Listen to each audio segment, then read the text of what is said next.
Okay, so we are now in chapter 14, which is Emancipations and Reconstructions. So just a quick reminder, the Senate actually passes the 13th Amendment on April 8th, in 1864. And then the House will pass this particular bill in January, on January 31st, actually, in 1865. Now, Abraham Lincoln, on the next day, approves this 13th Amendment, which, in short, makes slavery in the United States illegal. And it's very specific in, the terms and the content. It does say that if a person has committed a crime and they've been arrested and they've been convicted, that they can be used as laborers for the jails and the prison system, but that purchasing humans and owning slaves will be illegal moving forward. Now, again, Lincoln signs this on the 1st of February in 1861. Just a few months later, on April 7th, just under a year after this amendment was passed through the Senate, Robert E. Lee will surrender to Ulysses S. Grant, effectively ending at least the military portion of the war, the official fighting. But just a few days after the surrender, Abraham Lincoln, who has been reelected as President of the United States, will be assassinated. And with the assassination of Lincoln, we see that unfortunately a lot of what Lincoln had envisioned for the reunification of the United States, of the Confederacy to the Union, is really forgotten, it is dismantled, and it's never realized. So immediately following the conclusion of the American Civil War, African Americans throughout the South, as the word begins to trickle down, begin to celebrate. They view the end of the Civil War as freedom. They view it as the end of slavery. It is the end of, institutionalized, legalized slavery. They view it as a time of hope, a time of rejoicing, because they believe that, this war has ended and now freedom is literally just within, the reach of these former slaves. But the end of the war also brings a lot of different emotions to white Southerners. Do remember, and again, this is very important numerically, 3% of white Southerners own slaves on large plantations with lots of slaves. 17% of white Southerners own 3 to 6 slaves, typically less than 10.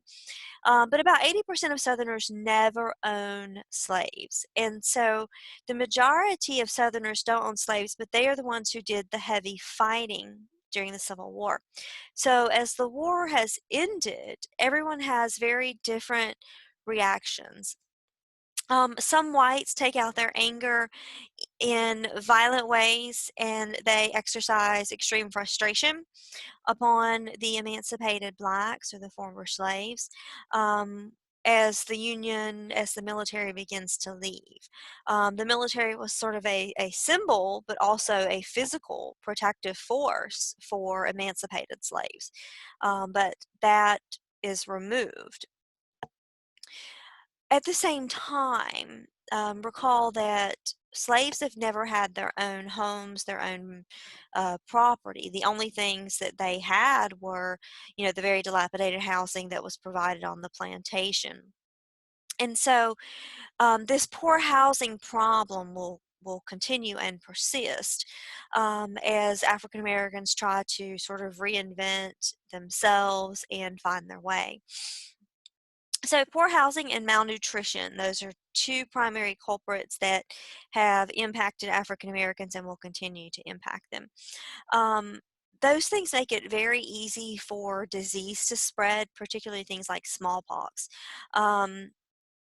60,000 freed people die in the 1860s. When we talk about freed people, we're specifically referring to African Americans, whether they were free before the Civil War or emancipated after the Civil War.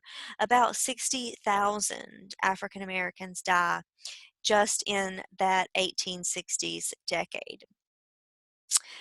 African Americans, though, work to demonstrate their new independence in a lot of important ways.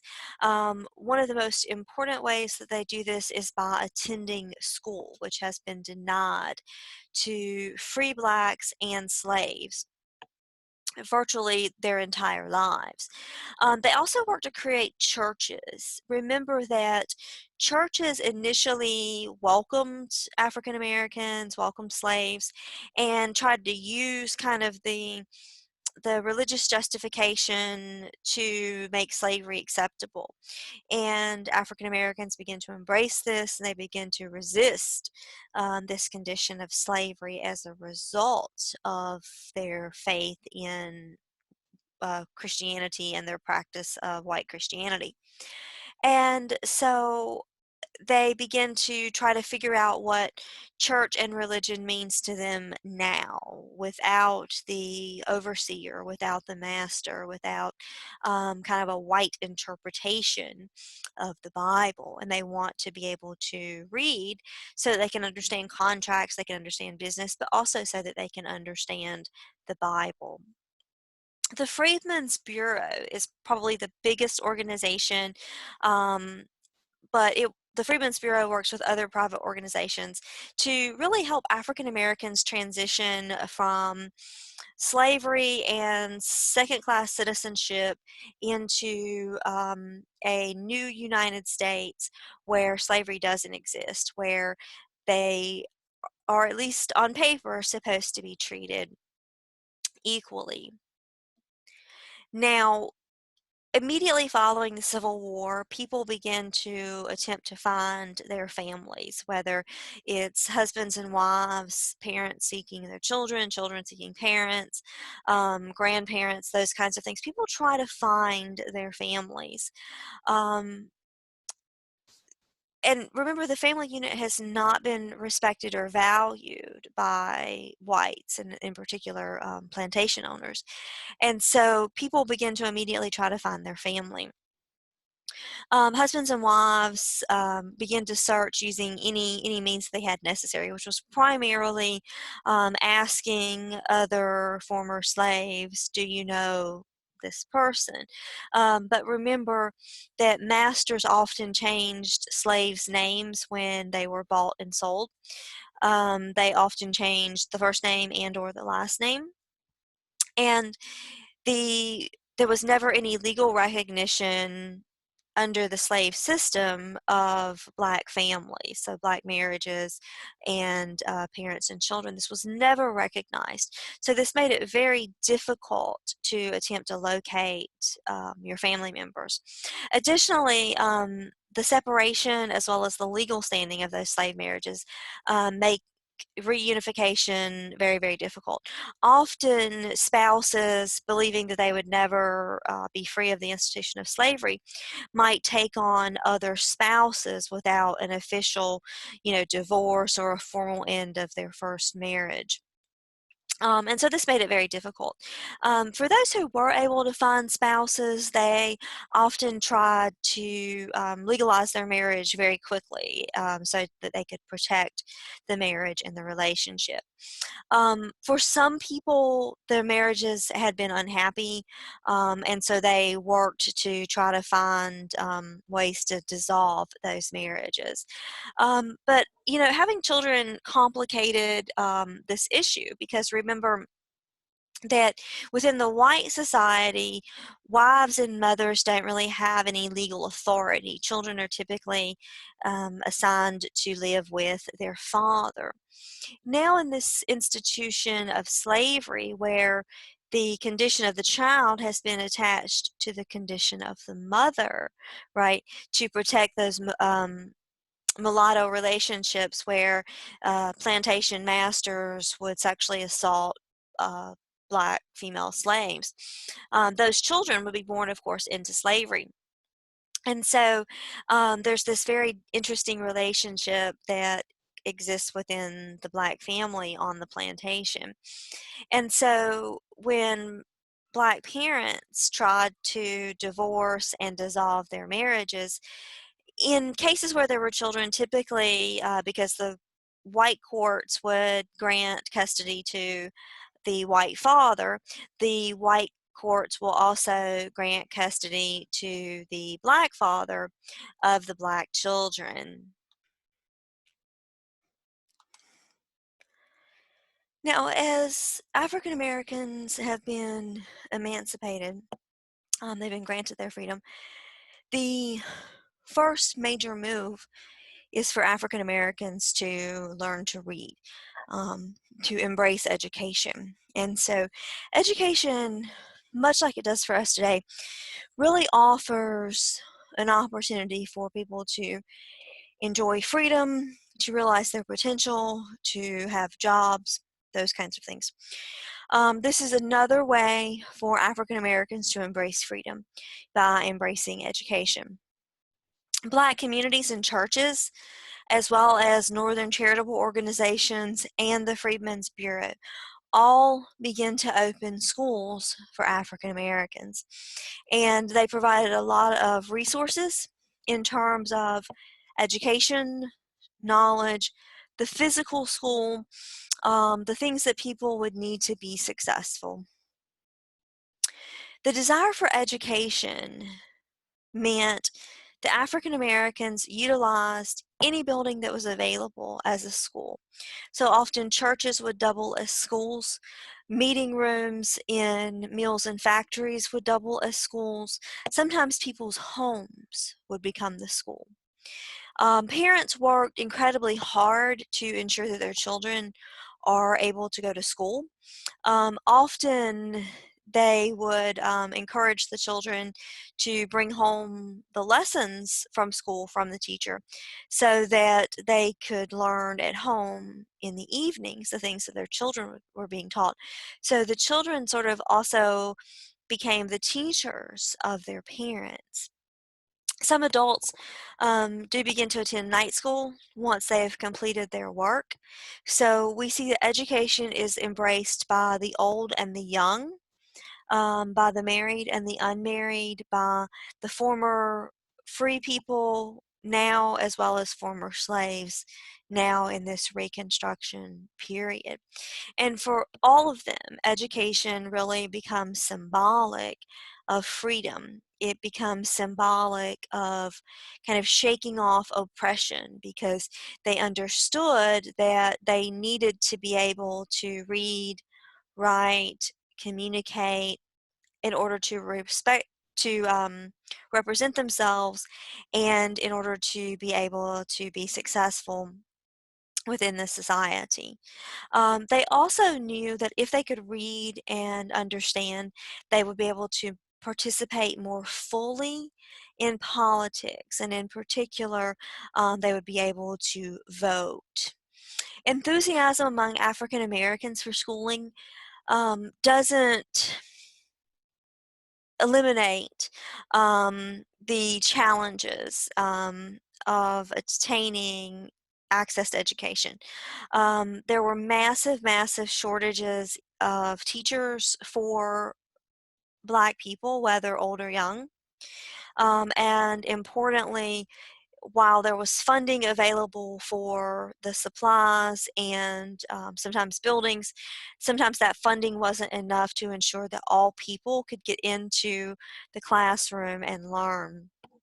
So that, again, the Civil War ends in 1865, and by 1880, okay, so 15 years, only 1/4 of African Americans were considered illiterate.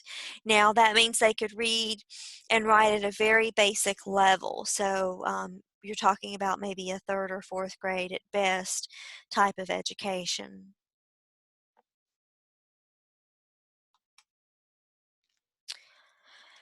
Again, freedom offers African Americans the chance to, for the first time, be able to read their Bibles and decide for themselves what the words mean and and actually know what is written in the Bible. Remember, religion has been perverted as a way to keep slavery in place. And so African Americans recognize that if they can read, they can actually read the Bible. The center of the Black community truly was the church. Because the church served not only as a place for religious congregation, but it served as a place for educational endeavors, it served as a place for political discussions, and it served as a place of social change. Much like churches do today, but differently. This really becomes the church becomes the center of the Black community in almost every town and city.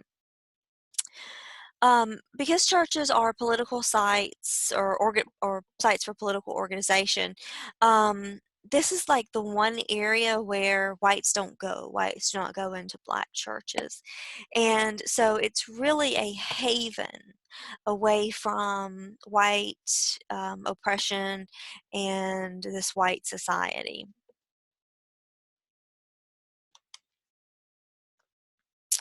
Now, I mentioned that Abraham Lincoln, when he immediately signs that 13th Amendment, his goal is first that slavery will be no more in this United States.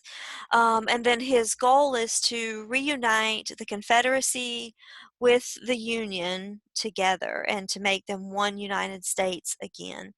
And he wants to do this in a way that um, says that there must be an acknowledgement kind of wrongdoing, but he doesn't want a penalty so stiff that the Confederacy will refuse to reunite with the country.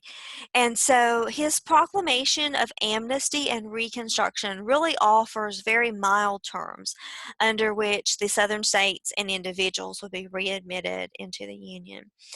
Congressional Republicans, so these are the senators and the representatives in Congress, they actually argue that there needs to be more punitive measures for this reconciliation. So they have a very different view from Lincoln. Again, remember, they're all Republicans.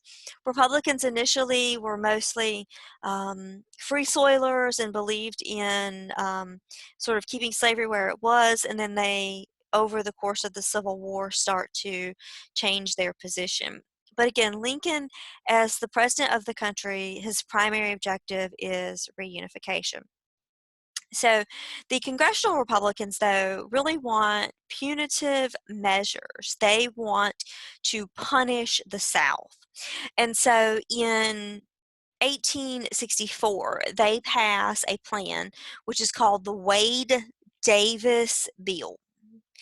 And the Wade-Davis Bill made it very difficult for Southern states to be readmitted into the Union.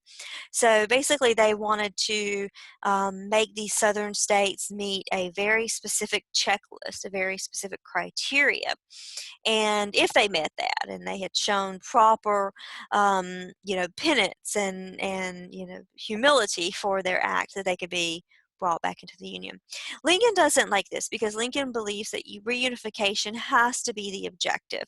And so he uses what's known as a pocket veto, which means he just doesn't sign it and then it's vetoed out. And so he blocks this Wade-Davis bill. Lincoln really tries to take a very balanced approach. He wants to reunite the Union. He wants to help Southern blacks, but he believes that we need to be careful as a nation in how we move forward. Unfortunately, Lincoln is assassinated in April of 1865. And with Lincoln's assassination, Andrew Johnson becomes the president.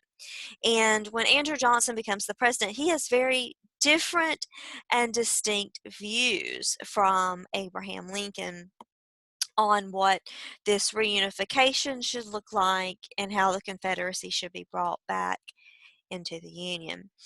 So Andrew Johnson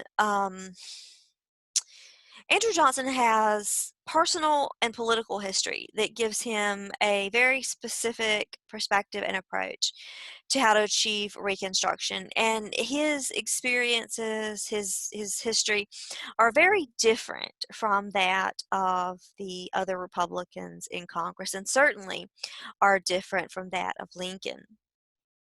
Andrew Johnson was actually an impoverished Southerner before he became the vice president. And so he had lived in the South. He had seen not just kind of the reality of slavery, but he also saw the excess to which the wealthy plantation owners lived. If you remember that term, conspicuous consumption. He saw the excesses of the very wealthy, and he deeply resented them. And so he recognized that their wealth was connected to slave labor. And so Johnson opposed slavery on the grounds that it really only benefited the wealthy people. So he didn't necessarily have a moral issue with slavery, but he really hated the rich. And so he believed that Reconstruction was a good way to punish the very wealthy whites in the South. Which he certainly wanted to do, but he also wanted to be able to quickly bring the South back into the Union, because in his heart, right, he is a Southerner. And so Johnson really, he couldn't work with anybody. He couldn't get along with anybody, including the more moderate Republicans. So not those who were advocating for the Wade Davis bill, but the more moderate Republicans. Even Johnson couldn't get along with them. Um, he viewed the federal government, or I'm sorry, the more moderates believed that the federal government had a responsibility to help these newly freed people attain very basic rights.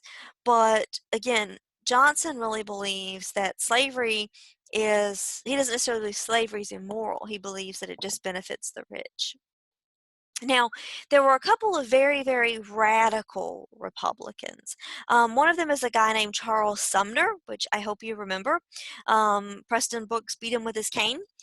So Senator Charles Sumner and Congressman Thaddeus Stevens, they immediately are advocating for full voting rights for African Americans, as well as a redistribution of the land from the wealthy planters. So they believe that the Union should first take the land from the wealthiest, seize their land, and then redistribute that land. And then he believes that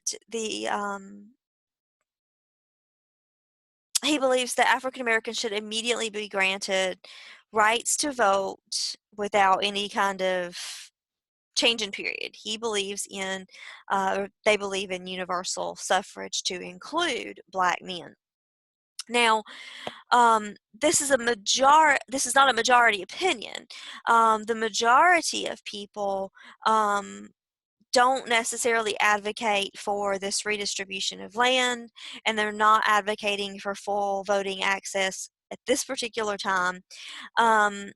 But they all believe that Republicans, or that Congress really, should drive Reconstruction. They're just very conflicted on what that Reconstruction should look like. So initially, Andrew Johnson, his actions regarding Reconstruction make Republicans think, okay, maybe he's got a good policy, even though he had some very interesting views on the very wealthy. One of the things that he wanted from the very wealthy planters was for them to immediately petition him personally to be given amnesty. So he really believed that the rich were responsible for this secession, and they kind of were. But he also believed that they needed to come to him personally and say, "We are very sorry that we did this terrible thing. Please absolve us, and please allow us to have our voting rights restored, and please allow us to be part of your great country again." Now, moderate and radical Republicans disagreed with Johnson in his assessment that all of the southern states had completely met all requirements for amnesty in December. Now, remember, the war's only been over about 6 months, and so some of the states have adopted measures to reunite, to formally say, "We are sorry for what we've done." But most of them have not. Johnson's policies, including one very liberal policy, allowed former Confederate leaders to reassume political positions in southern states. So Johnson says, okay, even though these Confederates were the reason that the South seceded from the Union, um, within 6 months, he says they've apologized enough and they've paid enough penance, and let them run for office. Now, that was something that Lincoln would never have stood for. Abraham Lincoln would have advocated that they not be allowed to serve. Now, importantly, Johnson doesn't really have a problem with different states coming back into the Union, regardless of the degree to which they have, sort of made restitution. Mississippi, right, the state of Mississippi actually rejects or nullifies, if you will, the 13th Amendment. So they say, well, the rest of the country can have the 13th Amendment and they can end slavery if they want to, but by golly, we will not have the 13th Amendment. Remember the 13th Amendment and slavery. Now, Southern states immediately after the Civil War, to varying forms and degrees, begin to pass what are called black codes. These are slave laws. And basically, they just limit I shouldn't say just, basically, they limit the freedoms and the rights of emancipated blacks all across the South. So, in some ways, they kind of restore the social condition that free blacks and slaves were in prior to the Civil War. So some examples of this might be that blacks would not be allowed to gather after dark. Blacks might not be allowed to gather in kind of public areas of towns, only in their own churches, their own schools. And then eventually this will become that blacks can't enter in the front door of a store where they need to purchase supplies. Northerners, who are largely abolitionists now, Northerners are appalled by these black codes because they feel like these black codes are the same thing that were in place before the Civil War. They believe that they are still infringements upon the freedom of emancipated blacks. Now, Johnson, again, very different from Lincoln. Johnson and the congressional Republicans managed to kind of go back and forth for a while on what emancipation and freedom and the 13th Amendment and all of that, how those things should look after the Civil War. And so by December, they're sort of at an impasse. And neither Johnson or Congress, particularly the Republicans in Congress, are really willing to give. They're not willing to compromise. And so Johnson kind of makes things worse because the Congress does develop several different acts that would benefit African Americans in the South. And Johnson rejects that. He vetoes those acts.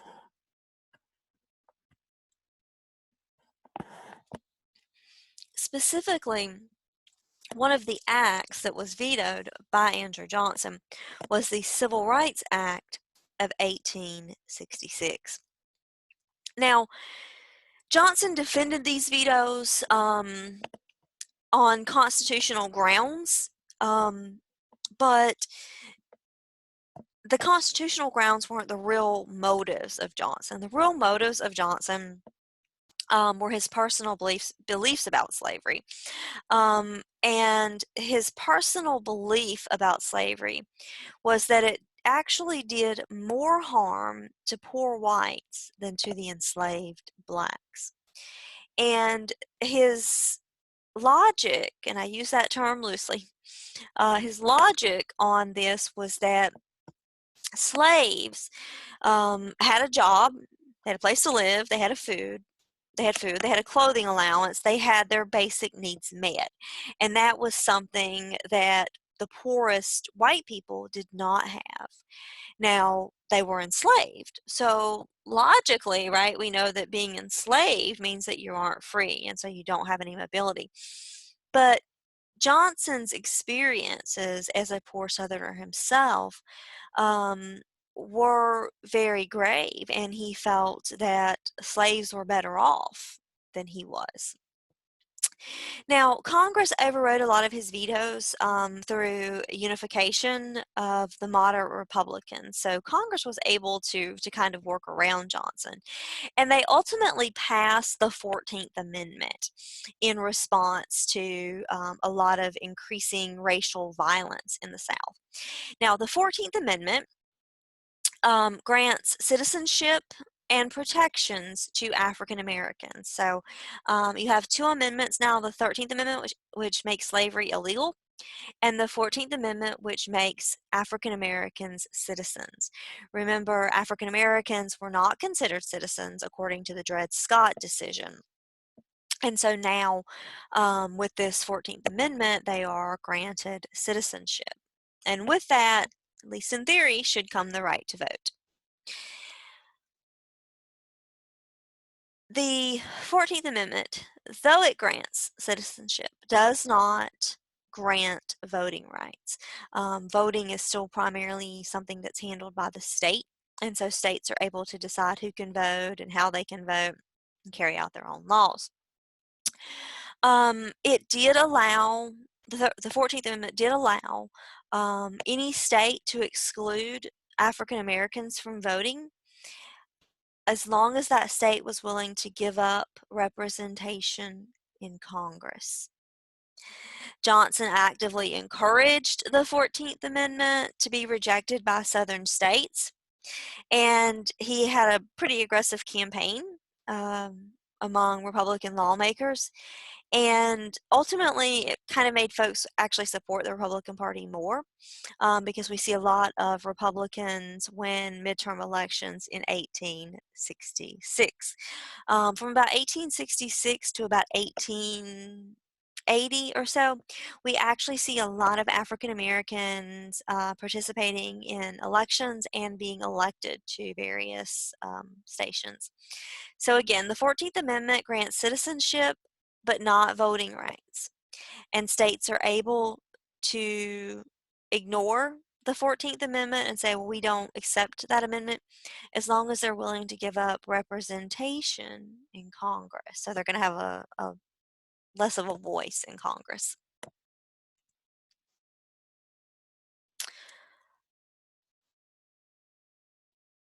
The Republican-dominated Congress moved to secure voting rights for African Americans the next year in 1867.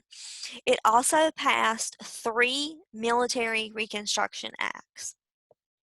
So the first thing they do is they begin to advocate and develop a plan for African Americans to actually be able to vote, because the 14th Amendment doesn't do that.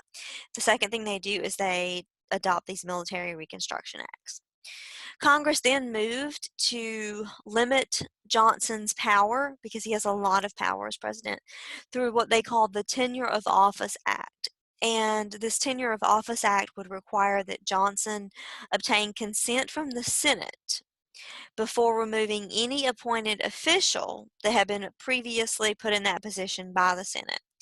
Johnson, of course, considered this Tenure of Office Act to be unconstitutional.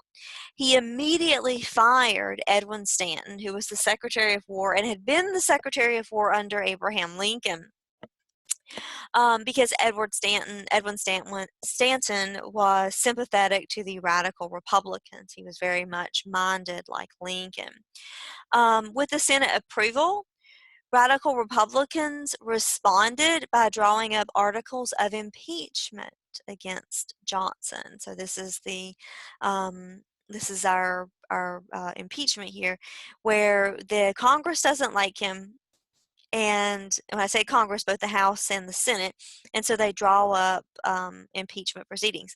The interesting thing here and the important thing here is the majority of people in Congress are Republican, as is Andrew Johnson. Now, the House voted to impeach Johnson, and that is passed pretty quickly. But the radicals could not get the 2/3 in the Senate to actually impeach or convict him of the charges. And so he does remain in office, but he has very, very minimal power moving forward, because anytime he tries to do anything, Congress bats that down. And additionally, they've already adopted that Tenure of Office Act. So he can't come in and fire anybody. He can't remove anybody from office. In 1868, Ulysses S. Grant is the new president for the Republicans. In February of 1869, Congress passes the 15th Amendment, which prohibited voting discrimination based on race. However, no law and no bill is without loopholes. And so there were some loopholes in there, largely unintentional, but loopholes that allow for whites, particularly southern states, to limit suffrage for black men. Now, the American Equal Rights Association, which was the former American Anti-Slavery Society, becomes very divided over this 15th Amendment. And so the reason that they are divided is that many women, particularly Elizabeth Cady Stanton and Susan B. Anthony, are very frustrated because the 15th Amendment extends suffrage to black men, but it doesn't include women. Now, there were allies within the abolitionist movement who were very frustrated as well. Some believed that black men should get the right to vote, and then women later. Some believed that women had been advocating for abolition and deserved to be able to vote now in 1868, just like African American men. Stanton actually denounces the 15th Amendment on racial grounds, and he argued that it degraded the U.S. polity and that white women should be granted the same rights as immigrant and African American men. So even after we've had this entire Civil War, there's still some divisions and some discussions to have about what equality should look like and who it should extend to. Just African American men? Should it extend to anyone that it hasn't extended to this point? Now, we know that women will not be able to vote for another 50 years. So even though women had worked to advocate for abolition before the Civil War and worked in various ways during the Civil War, their place was not respected, their contributions were devalued, and their rights continued to be restricted. So 2 different organizations that you want to know. The first one is the National Woman Suffrage Association, which was open to only women, opposed the 15th Amendment on the grounds that it excluded women. The American Woman Suffrage Association was open to men and women and supported men, African American men and immigrant men, being able to vote at the time and women continuing to work for their rights.